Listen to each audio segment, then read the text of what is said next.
If you have a business looking for ideas on how to promote it on your local area, stay tuned as that's exactly what we're going to be covering in this video. And if you stay until the end, we'll share a bonus tip with you which normally helps us get more than 50% of all our clients.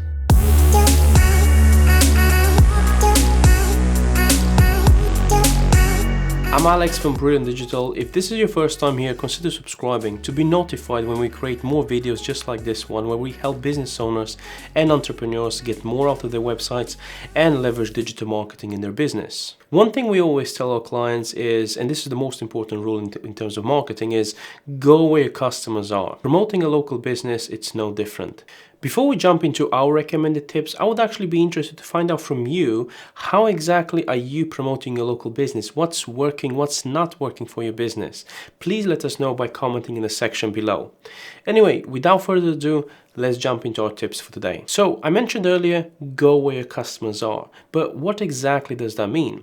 Well, let's start by putting yourself in the customer's position, in your customer's shoes. What would you do if you need a plumber, a car mechanic? Would you search through the old Yellow Pages book?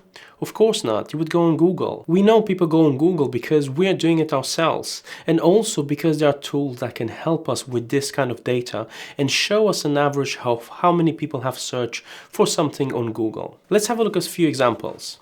Builders in Peterborough, 390 searches per month on average. Plumbers in Manchester, almost 3,000 searches every single month. Wow, that's amazing. Let's have a look at another one. Hairdressers in Cambridge, near 6,000 searches every month. How amazing it will be to get 1% of all those 6,000 searches. That's 60 every single month. 60 potential people, highly qualified because obviously they search for your service, that could turn into a customer. Not just any customer, but it might even turn into a recurring customer. All this leads me to tip number one, have a presence on Google. So let's have a look at where can you be in Google and what do you need to get there. What you're seeing here on the screen, it's a typical Google search results page. Starting from the bottom, these are the Google organic search. Now it goes without saying that in order to even be there, whether you're on the first page of Google or on the 10th page, you do need to have a website. And it's very, very important for your website to be mobile optimized, because that's what Google looks at first. You can have an amazing website that looks great on desktop, but if it's not optimized to work nicely on mobiles, Google won't like that. And of course, your visitors won't like that either. If you're not sure whether your website is mobile friendly, well, pick up the phone, type in your website, and if things are too small, too hard to read, or maybe the text is cut off, that means it's not. And it's something that you should definitely have a look into fixing ASAP. You also want your website to be fast. From a performance point of view, no one's going to wait 5-10 seconds for a website to load. And of course, you want your website to look professional because it represents your business. And if your website doesn't look good, people might actually question the quality of services that you're offering. Now, there are lots of ranking factors, and since this wasn't meant to be an SEO tutorial, I won't bore you with all the details, but I'll leave a link in the description below to an article I wrote a while back which can give you a few more local SEO tips. Before we move on, I just want to clarify one single thing. Building a website does not mean you'll straight away end up on the first page of Google. And please be aware of anyone who promises that. Yes, it's possible, but SEO, it's a long-term game. It can take months or years of really hard work to get on the first page of Google. Moving on, looking back at our initial Google search results page, above the organic search results, we can see a section which has a map and showcases 3 businesses. This leads me to tip number 2, register your business on Google My Business if you haven't done so already, because that's the only way to show your business on that map. And this is very important, especially for local businesses, because as you see, even Google puts an emphasis on this section by positioning it above the organic search results.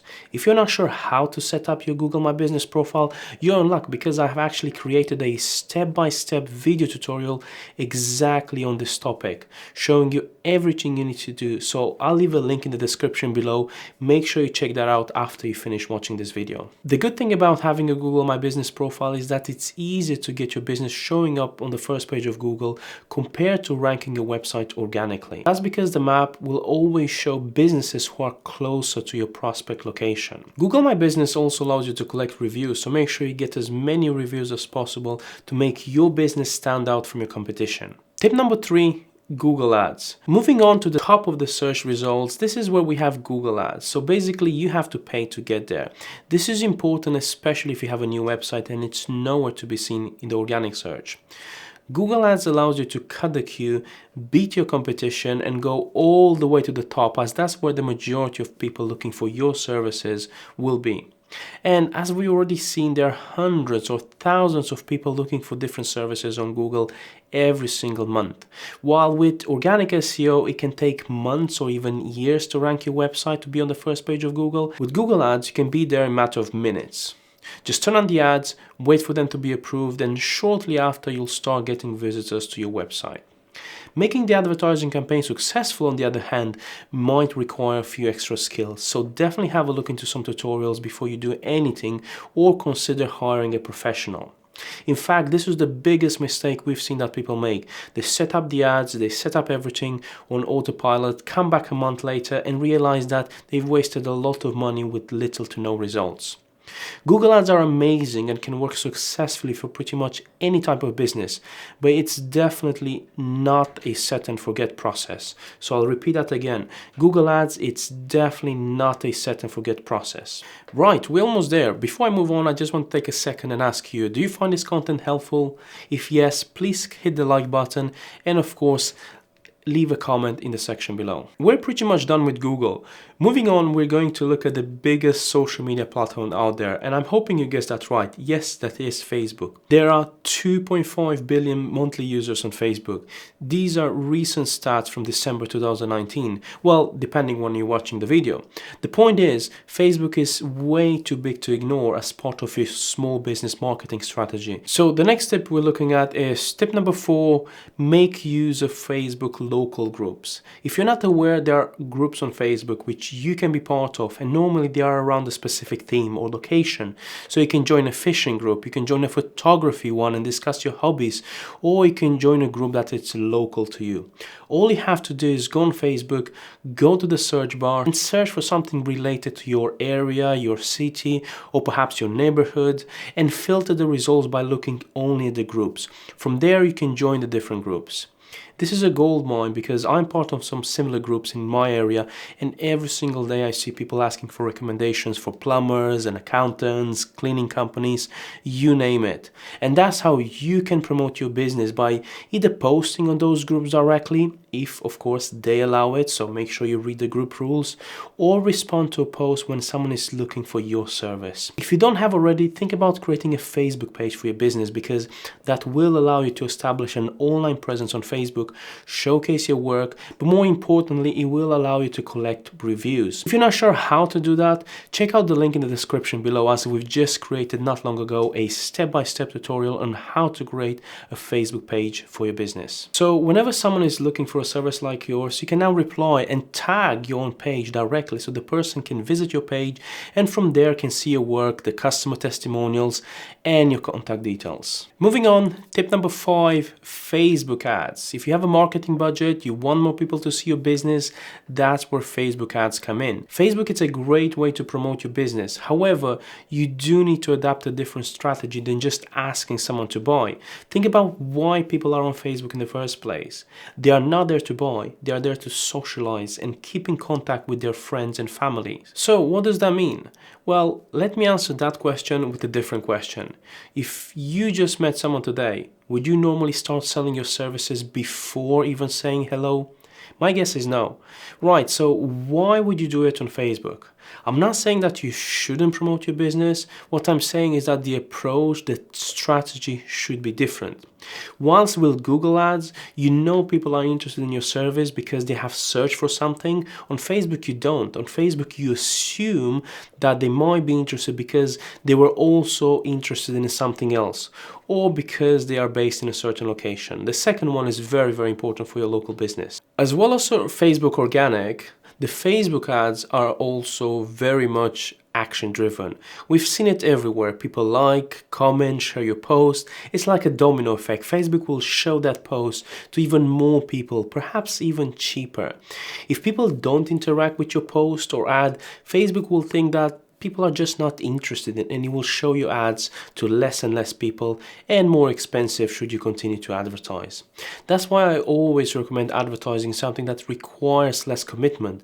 Don't tell someone to buy a product or service because they won't, as they have no idea who you are. They will just ignore the ad. But if instead you advertise something that requires less commitment, let's say a coupon code, a freebie, Facebook is a great lead generation. Or if you're promoting an article, a blog, that will require less commitment, so people are more likely to take that action. You need to test what works for you. Facebook ads, it's a whole new beast, and I could probably talk about that for hours, and that's not what this video is meant to be. So instead, I'll post a link in the description below to another video we've created recently on the biggest mistake local businesses make when they use Facebook ads. If you're thinking of starting Facebook ads for your business, definitely check that out. Even though everything we do is digital marketing related, we are a web design agency, guess what? Not all our clients come from online sources. And that leads me to the bonus tip for today, and that is referral marketing. More than 50% of all our clients come through referrals. People who were happy with our service and they recommended us to someone else. And that someone else recommended us to someone else, and so on. But it's not just that. It's about meeting people in your local area. The biggest lesson I learned in marketing is that people buy people. When you're online, you're competing with everyone. When you're there face to face, meeting with your prospects, people will work with you for who you are. And that's why, as a local business, I highly suggest you attend some networking events. And you know what's better than networking events? Referral marketing groups, because they allow only one person per category. I've been to plenty of networking events where I would find 4 or 5 different other web designers. It's not particularly comfortable, especially if this is your first time going there. However, referral marketing groups like the one I'm part of, they only allow one person per category. So 1 web designer, 1 accountant, 1 electrician, 1 financial advisor, etc. And we all work together to grow our business and pass referrals to each other. Something like this will allow you to make more contacts in your local area and get more clients. If you're based in Peterborough, give me a shout and I'll be more than happy to invite you to one of our meetings so you can see for yourself what it is and how it can work for your business. Right guys, I hope you enjoyed this video. Do me a favor and click on the like button and subscribe so I know to create more videos just like this one. Currently I'm doing these videos in my spare time, but if I can see that there's a demand for it, I will definitely invest more time so I can create more videos to help you leverage digital marketing in your business. So help me to help you. If you have any questions or if you have any kind of feedback at all, please post them in the comment section below. I'm Alex from Brilliant Digital. Thank you so much for watching. Have a great day and I'll see you next time.